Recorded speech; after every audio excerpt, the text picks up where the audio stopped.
यह सरकार रात के 3 बजे तक पूरे देश को जगा करके संसद में अपने ही नागरिकों को नीचा दिखाने के लिए वक्फ बिल ला रही थी, तो उधर रात के 1:30 बजे अमेरिका हम पर 26% टैरिफ लगा रहा था। कि मैं आज जद पे हूं तो इतना खुशगुमान न हो, मैं आज जद पे हूं तो इतना खुशगुमान न हो, चराग सबके बुझेंगे हवा किसी की नहीं। धन्यवाद मोदी जी, क्या बढ़िया सौगातें मोदी दे रहे हैं आप। पहले हमें गुजराते मोदी दिया, आप सौगातें मोदी दे रहे हैं। सरकार ने इस बिल का नाम उम्मीद रखा है। मंत्री जी कल से इसे देश के मुसलमानों के लिए नई उम्मीद बता रहे हैं। नहीं मंत्री जी, न तो यह बिल मुसलमानों के लिए नई उम्मीद है और न ही उम्मीद की नई किरण। और मंत्री जी, मैं इस सदन में अलल ऐलान यह कहता हूं कि जब भी इस देश की जमीन को लहू की जरूरत होगी, आपसे 2 कदम आगे इमरान खड़ा मिलेगा। यह मैं आपसे यकीन दिलाते हुए कह रहा हूं। नीतीश कुमार जी हो, चंद्रबाबू नायडू जी हो, चिराग पासवान जी हो, जयंत चौधरी जी हो, देवे गौड़ा जी हो, जीतन राम मांझी जी हो, सबको समझना पड़ेगा कि जब जंगल में आग लगती है तो न वो बरगद बचते हैं जो हवा को आंधी में तब्दील करते हैं, न वो बांस बचते हैं जो आपसी रगड़ से चिंगारी पैदा करते हैं। हम ही को कातिल कहेगी दुनिया, हमारा ही कत्लेआम होगा। हम ही कुएं खोदते फिरेंगे, हम ही पे पानी हराम होगा। सभापति महोदय, सन 1947 में दिल्ली की जामा मस्जिद की तारीखी सीढ़ियों पर खड़े होकर के भारत रत्न मौलाना अबुल कलाम आजाद साहब ने कहा था कि मुसलमानों कहां जा रहे हो, यह है तुम्हारा मुल्क, यहां तुम्हारे आबाओ अजदाद की कब्रें हैं। उस वक्त मौलाना आजाद की ये सदाएं सुन करके लोगों ने अपने सरों की गठरियां उतार करके रख दी थी। आज उसी दिल्ली में मौजूद देश की संसद में एक बिल आया है जो हमसे उसी जामा मस्जिद की सीढ़ियों के सबूत मांगेगा, जो उन्हीं सीढ़ियों के पास अपनी कब्र में सोए हुए मौलाना आजाद को फिर से कब्र से सदा देनी पड़ेगी कि ये जो कब्र है वो मेरी कब्र है, ये किसी सरकार की जागीर नहीं है। सभापति महोदय, मैं जहां खड़ा हूं इसी संसद भवन के सामने सड़क के उस पार अपनी कब्र में सोए हुए भारत के पूर्व राष्ट्रपति फखरुद्दीन अली अहमद की कब्र है। शायद अब उस कब्र से भी सदाएं आए कि यह कब्र मेरी कब्र है, यह सरकार की जागीर नहीं है। सभापति महोदय, मैं वक्फ कानूनों में किए जा रहे संविधान विरोधी बदलावों के खिलाफ बोलने के लिए खड़ा हुआ हूं। संविधान का आर्टिकल 14 हो, 29 हो, 30 हो, चीख चीख कर कहता है कि देश में सब बराबर के हकदार हैं। आर्टिकल 26 कहता है कि सबको अपने अपने मजहबी कामों के लिए मंदिर, मस्जिद, गिरजाघर, गुरुद्वारों का निर्माण करने का हक है और उसका रखरखाव का भी हक है। लेकिन डॉक्टर बाबा साहब अंबेडकर के संविधान को हर दिन कुचलने वाली यह सरकार देश के मुसलमानों से नफरत में इतनी अंधी हो गई है कि खुलेआम देश की संसद में देश सरकार के माइनॉरिटी मिनिस्टर साहब और होम मिनिस्टर साहब झूठ बोलते हैं और देश को गुमराह करते हैं। झूठ शब्द असत्य बोलते हैं। सरकार ने इस बिल का नाम उम्मीद रखा है। मंत्री जी कल से इसे देश के मुसलमानों के लिए नई उम्मीद बता रहे हैं। नहीं मंत्री जी, न तो यह बिल मुसलमानों के लिए नई उम्मीद है और न ही उम्मीद की नई किरण। सभापति महोदय, भाजपा ने पूरे देश में वक्फ के नाम पर कई सारे झूठ फैलाए हैं। आइए आज उनकी सच्चाई पर बात करते हैं। वक्फ ट्रिब्यूनल को ऐसे बताया जाता है जैसे वक्फ ट्रिब्यूनल कोई मजहबी खाप पंचायत हो। सभापति महोदय, जबकि सच्चाई यह है कि वक्फ ट्रिब्यूनल भी तो सरकारी न्यायिक विभाग है जिसमें सरकार द्वारा नियुक्त जज होते हैं, जिसमें प्रशासनिक अधिकारी होते हैं, कहीं ऊपर से थोड़ी आ गए। सभापति महोदय, देश के गृह मंत्री जी ने इसी सदन में कहा कि वक्फ ट्रिब्यूनल के फैसले के खिलाफ कोई कोर्ट नहीं जा सकता, जबकि सच यह है कि वक्फ एक्ट 1995 की धारा 83(9) के तहत हाई कोर्ट वक्फ ट्रिब्यूनल के फैसले की न सिर्फ समीक्षा कर सकता है बल्कि उसे बदल भी सकता है। सच तो यह है कि वक्फ बोर्ड खुद अपनी जमीनों के लिए कई सारी कोर्ट में मुकदमे लड़ रहा है। सभापति महोदय, दिल्ली की जिन 123 संपत्तियों को लेकर कल माइनॉरिटी मिनिस्टर, होम मिनिस्टर साहब और अभी आदरणीय नेता सदन बात कर रहे थे, आइए उनकी सच्चाइयों पे भी बात करते हैं।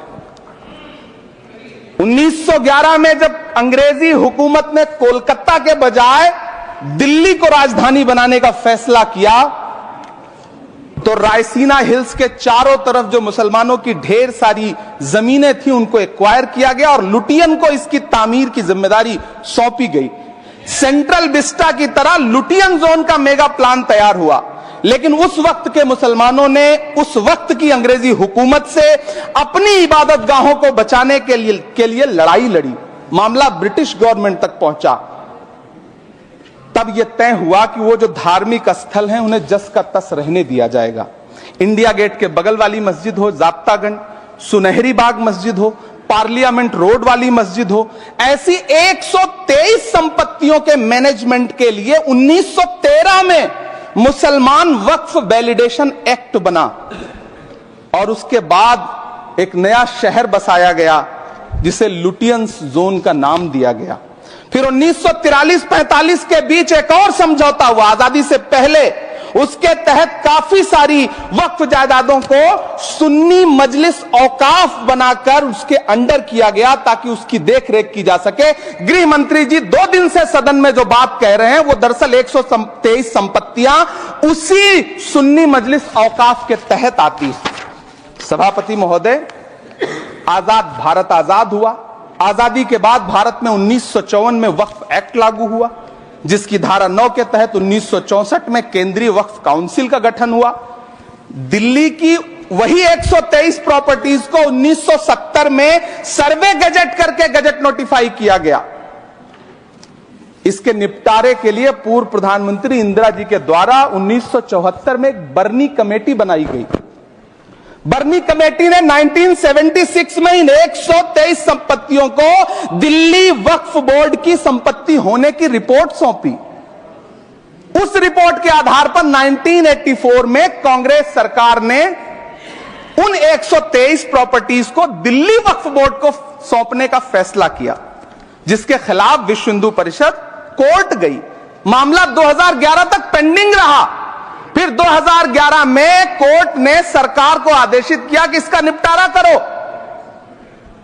तब 2013 में तत्कालीन यूपीए सरकार ने दिल्ली की उन्हीं 123 जायदादों को बर्नी कमेटी की सिफारिशों के मुताबिक वक्फ बोर्ड के हवाले किया।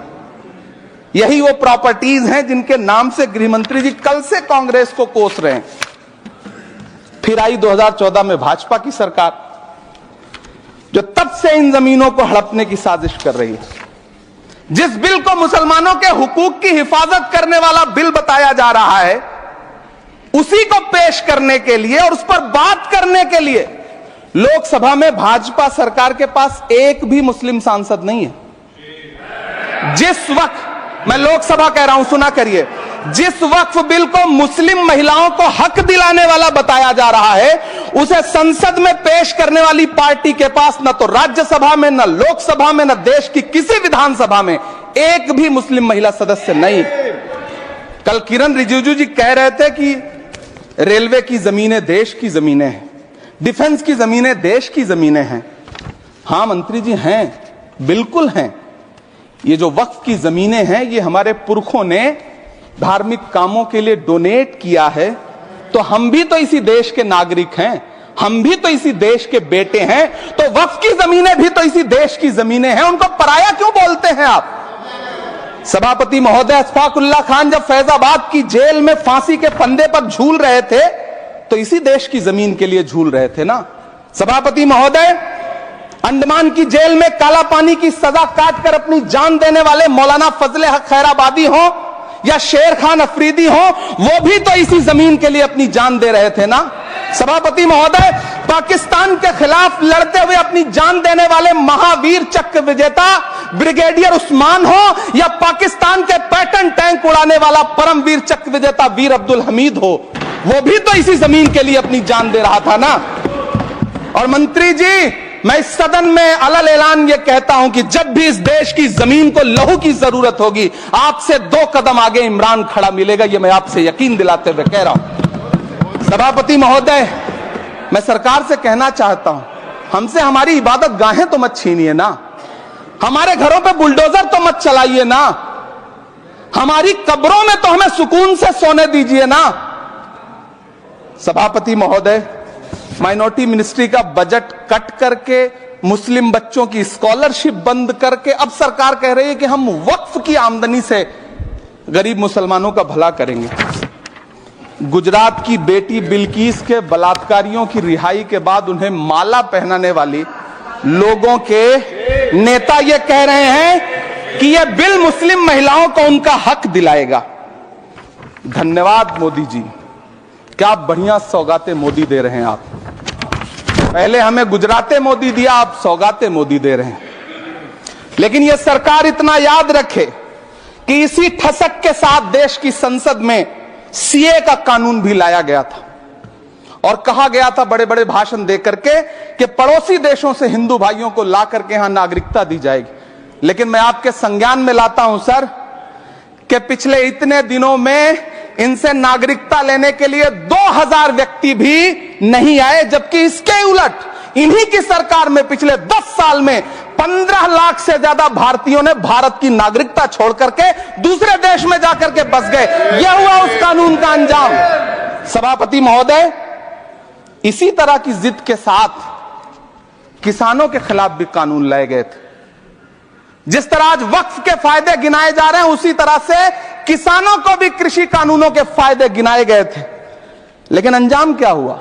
700 किसानों की शहादत लेने के बाद सरकार को अन्नदाता किसानों के सामने घुटने टेकने पड़े और कृषि कानून वापस लेने पड़े। जिल्ले इलाही, जमहूरियत जो है वो नफरत और ठसक से नहीं चलती है, अकड़ से नहीं चलती है, उसमें सबकी हिस्सेदारी जरूरी है। कल देश के माइनॉरिटी मिनिस्टर ने लोकसभा में खड़े होकर एक शेर सुनाया था कि मुझसे कोई बदगुमान न हो, तो मैं उन्हें एक शेर सुनाना चाहता हूं कि मैं आज जद पे हूं तो इतना खुशगुमान न हो, मैं आज जद पे हूं तो इतना खुशगुमान न हो, चराग सबके बुझेंगे हवा किसी की नहीं। नीतीश कुमार जी हो, चंद्रबाबू नायडू जी हो, चिराग पासवान जी हो, जयंत चौधरी जी हो, देवे गौड़ा जी हो, जीतन राम मांझी जी हो, सबको समझना पड़ेगा कि जब जंगल में आग लगती है तो न वो बरगद बचते हैं जो हवा को आंधी में तब्दील करते हैं, न वो बांस बचते हैं जो आपसी रगड़ से चिंगारी पैदा करते हैं। सभापति महोदय, जब देश को मनमोहन सिंह साहब जैसा काबिल प्रधानमंत्री मिलता है तो देश को आरटीआई जैसा एक्ट मिलता है, सेज जैसा एक्ट मिलता है, मनरेगा जैसा एक्ट मिलता है, लिबरलाइजेशन मिलता है, राइट टू एजुकेशन मिलता है, नेशनल फूड सिक्योरिटी एक्ट मिलता है। लेकिन जब देश को सौगातें मोदी मिलती है तो क्या मिलता है? सीए मिलता है, फॉर्म्स लॉ मिलता है, आर्टिकल 370 मिलता है, इलेक्टोरल बॉन्ड जैसा एक्ट मिलता है और वक्फ अमेंडमेंट एक्ट जैसे बिल देश को मिलते हैं। मुझे तो अपने हमवतन भाइयों से पूछना है कि आपको अपने बच्चों की तरक्की, खुशहाली और नौकरी की दरकार है या फिर मुसलमानों की दान की गई जमीनों को लूटकर धन्ना सेठों को देने की साजिश करने वाले कानून की? सभापति महोदय, यह सरकार रात के 3 बजे तक पूरे देश को जगा करके संसद में अपने ही नागरिकों को नीचा दिखाने के लिए वक्फ बिल ला रही थी, तो उधर रात के 1:30 बजे अमेरिका हम पर 26% टैरिफ लगा रहा था। सरकार की प्राथमिकताएं देश को पता। सभापति महोदय, मैं बहुत भावुक हूं आज, और मुझे अच्छा लगा कि आदरणीय नेता सदन जगत प्रकाश नड्डा जी ने बहुत अच्छी बातें भी की, मन से बातें की। क्योंकि उनके नाम में प्रकाश जुड़ा है तो मैं उनमें हमेशा एक रोशनी की किरण देखता हूं। मैं उनके सामने बहुत अदब से यह बात कहना चाहता हूं कि चरागों के सफर में दबदबा हो आंधियों का तो फिर अंजाम जुल्मत के सिवा कुछ भी नहीं होगा। यह दुनिया नफरतों के आखिरी स्टेज पर है, इलाज इसका मोहब्बत के सिवा कुछ भी नहीं होगा। मैं भावुक हूं, मेरी पलकें गीली हैं। अगर देश की एक बहुत बड़ी आबादी को लगता है कि आप उसका भला करने के लिए नहीं बल्कि उनकी इबादत गाहों, उनकी कब्रिस्तानों, उनकी खानकाहों को बर्बाद करने का बिल ला रहे हैं, तो फिर आप अगर समझाने में नाकामयाब रहे हैं तो यह आपकी नाकामयाबी है। पहले समझाइए, उसके बाद कोई बिल लेकर के आइए, तब शायद हम आपका इतनी पुरजोर तरीके से विरोध ना करें। लेकिन सभापति महोदय, मैं अंत में सिर्फ इतना कहना चाहता हूं कि इस बिल में जो भी पॉइंट्स दिए गए हैं, वामसी पोर्टल देख लीजिए, सरकार का झूठ आपको पकड़ में आ जाएगा।